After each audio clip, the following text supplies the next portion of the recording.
Genesis chapter 30.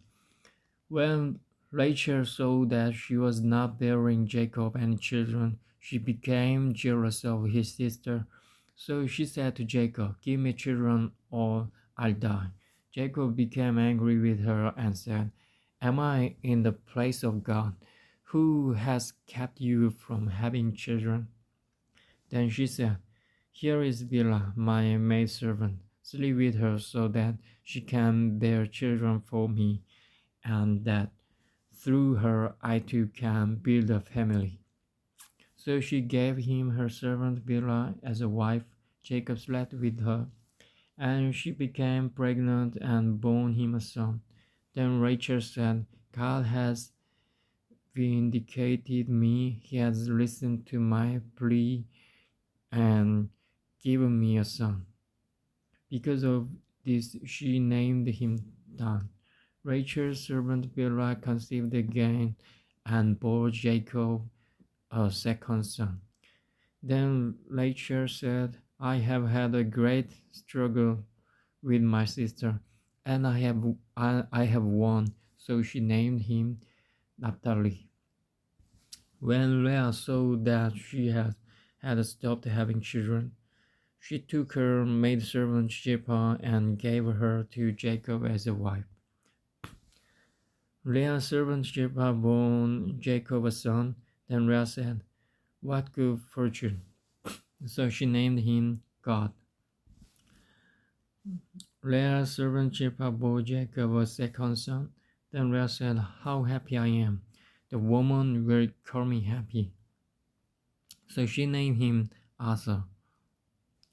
During wheat harvest, Reuben went out into the field and found some mandrake plant, which he brought to his mother Leah. Rachel said to Leah, "Please give me some of your son's mandrakes."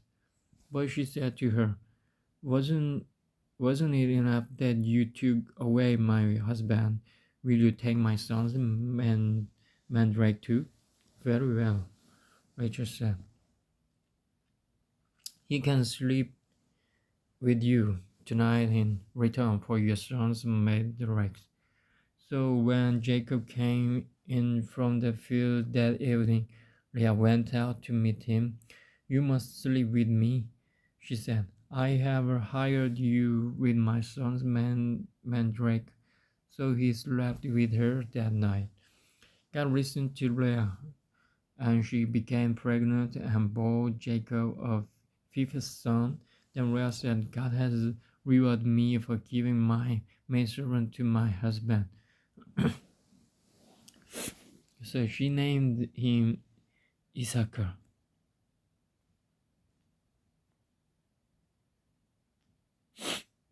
Leah conceived again and bore Jacob a sixth son. Then Leah said, "God has presented me with a precious gift. This time my husband will treat me with honor because I have borne him six sons." So she named him Jebulun.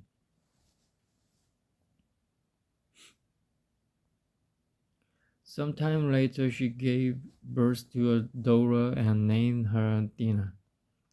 Then God remembered Rachel. He listened to her and opened her womb.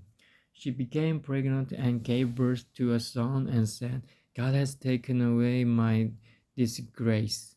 She named him Joseph and said, "May the Lord add to me another son."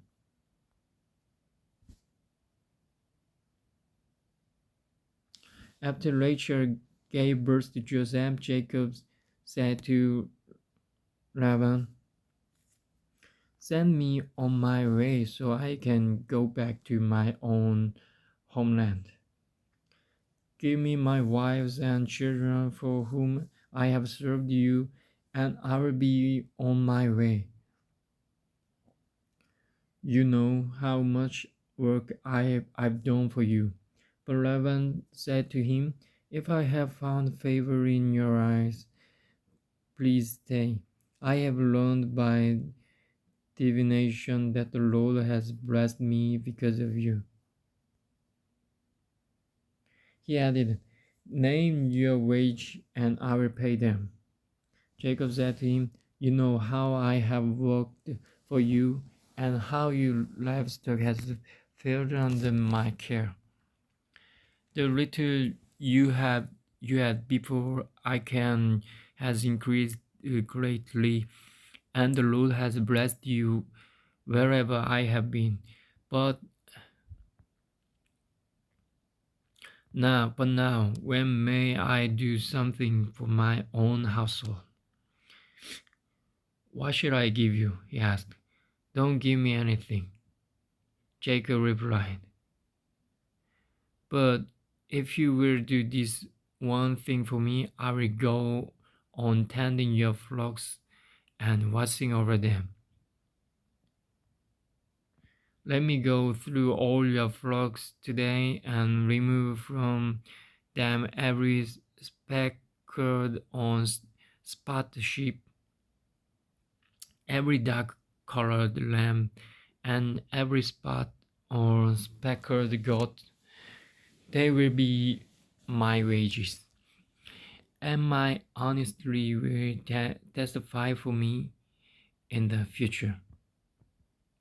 Whenever you check on the wages you have paid me, any goat in my possession that is not speckled or spotted, or any lamb that is not dark color will be considered stolen. Agreed, said Laban. Let it be as you have said.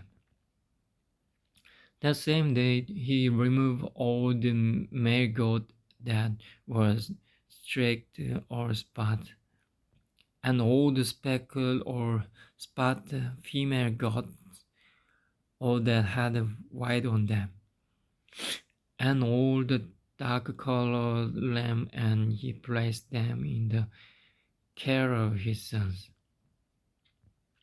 Then he put a 3-day journey between himself and Jacob, where Jacob continued to tend the rest of Laban's flocks.